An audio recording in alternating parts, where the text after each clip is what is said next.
মা বোনেদের ওপর যে অত্যাচার করা হয়েছে সেটা শেখ শাহজাহান বুঝতে পেরেছিলেন, তাই আমাদের প্রাণে মেরে ফেলার জন্য, পৃথিবী থেকে সরিয়ে দেওয়ার জন্য ওরা রেডি হয়ে গিয়েছিল, কিন্তু সেটা সম্ভব হয়নি। সন্দেশখালীর মা বোনেরা মা দুর্গার স্বরূপ, তাদের জন্য আজ আমার জীবন বেঁচেছে। প্রাণনাশের কথা প্রসঙ্গে এই কথাই জানাচ্ছেন বিজেপি প্রার্থী রেখা পাত্র। তিনি বলছেন যে তাকে নাকি শেখ শাহজাহানের লোকেরা মারার জন্য গিয়েছিল। গোপন সূত্রে পাওয়া খবরের ভিত্তিতে শুক্রবার সন্দেশখালীর আগারহাটের মল্লিকপাড়ায় হানা দেয় সিবিআই। স্থানীয় শেখ শাহজাহানের ঘনিষ্ঠের রহস্যময় বাড়ির মেঝে খুঁড়ে ফেলা হয়। সূত্রের খবর, একটি বাক্সের ভিতর প্যাকেট বন্দি অবস্থায় বেশ কিছু পরিমাণে বিদেশি অস্ত্রশস্ত্র বাজেয়াপ্ত করা হয়েছে, বোমাও উদ্ধার করা হয়েছে। আর তার সামনে আসতেই গুঞ্জন ছড়ায়, আর তারপর গোটা এলাকায় চাঞ্চল্য ছড়িয়ে পড়ে। এরপরেই বিরোধীরা রাজ্য সরকারের বিরুদ্ধে মন্তব্য করতে শুরু করে দেয়।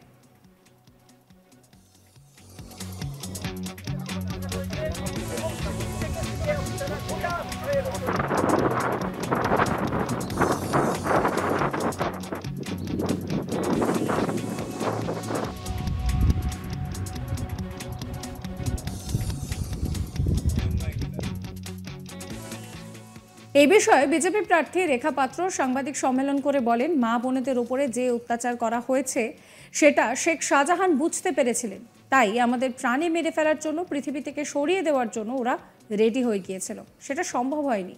সন্দেশখালীর মা বোনেরা মা দুর্গার স্বরূপ, তাদের জন্য আজ আমার জীবন বেঁচেছে। আর আমাদের মাথায় মাননীয় প্রধানমন্ত্রী তিনি হাত রেখেছেন। শুনুন রেখা পাত্র কি হিন্ট দিয়েছিলেন।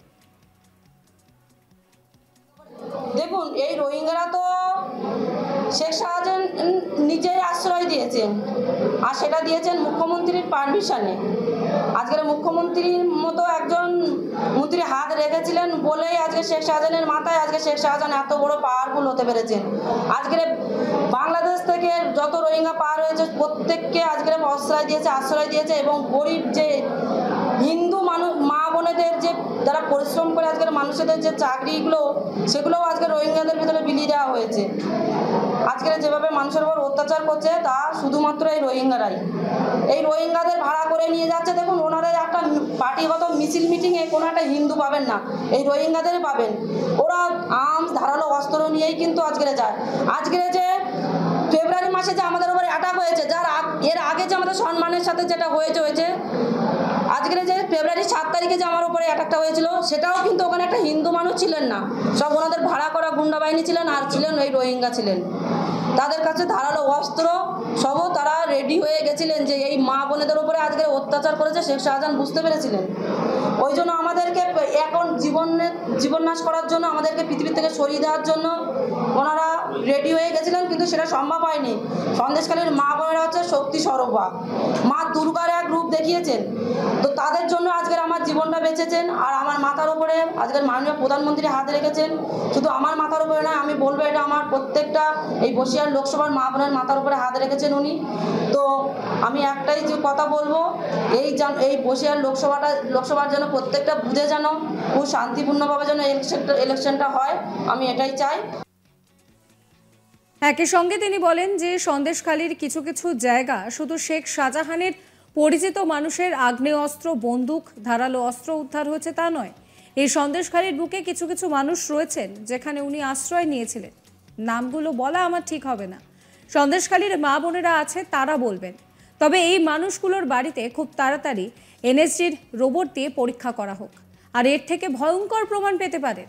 আন্দোলনের মাঝে আমরা দেখছি বস্তা বস্তা টাকা, বন্দুক রাতের অন্ধকারে পাচার হচ্ছে। আমরা মুখ বন্ধ করে সেটা দেখেছি, আমাদের কিছু করার ছিল না। এখনো তৃণমূলের গুন্ডা বাহিনী সন্দেশখালীতে মা বোনেদের বাড়িতে ঢুকে হুমকি দিচ্ছে। তাদেরকেও তাড়াতাড়ি গ্রেফতার করা হোক। আমরা চাই তাদেরকেও হেফাজতে নেওয়া হোক।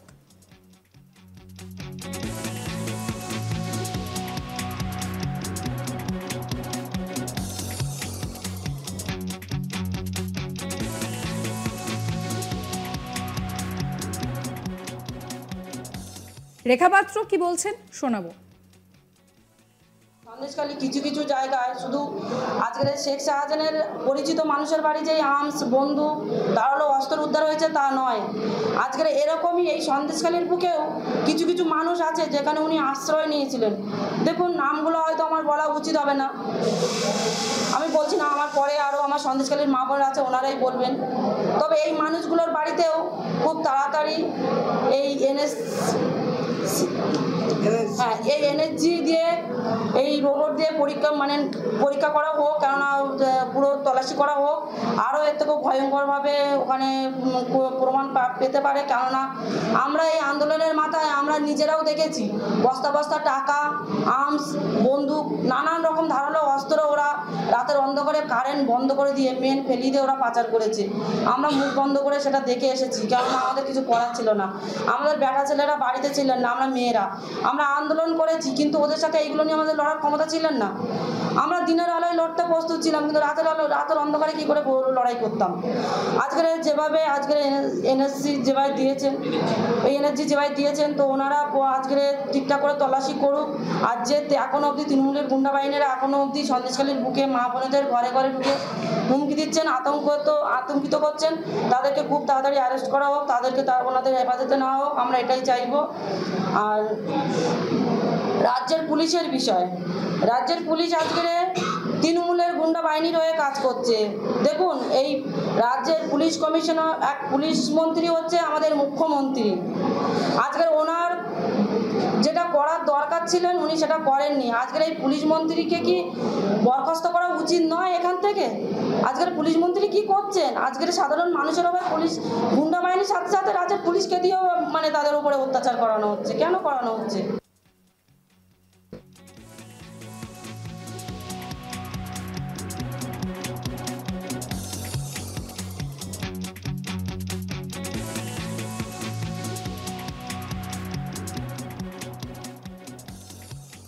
তবে এই ঘটনাটি সাজানো বলেই মনে করছে শাসক শিবির। তৃণমূলের রাজ্য সাধারণ সম্পাদক কুণাল ঘোষ এই গোটা ঘটনাটিকে অতি নাটকীয় বলেই মনে করছেন। সামনেই লোকসভা নির্বাচন, তার আগে ভোট প্রভাবিত করার চেষ্টা করা হচ্ছে বলেই অনুমান শাসক শিবিরের নেতাদের। সেই কথা নিজের এক্স হ্যান্ডেলে পোস্টও করেন তিনি। প্রসঙ্গত, গত 5ই জানুয়ারি সন্দেশখালীর ত্রাস শেখ শাহজাহানের খোঁজে তার বাড়িতে হানা দেয় ইডি।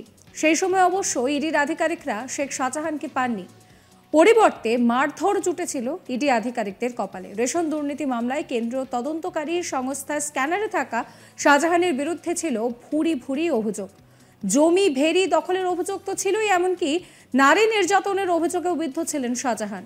আর তার জেরে দফায় দফায় বিক্ষোভের আগুন জ্বলে সন্দেশখালীতে। রাজ্য পুলিশের হাতে ফেরার হওয়ার পর অবশেষে কিন্তু গ্রেফতার হন শেখ শাহজাহান। সমস্ত আপডেটের জন্য সাবস্ক্রাইব করবেন আজ তাক বাংলার ইউটিউব চ্যানেলকে, ফলো করবেন হোয়াটসঅ্যাপ চ্যানেল।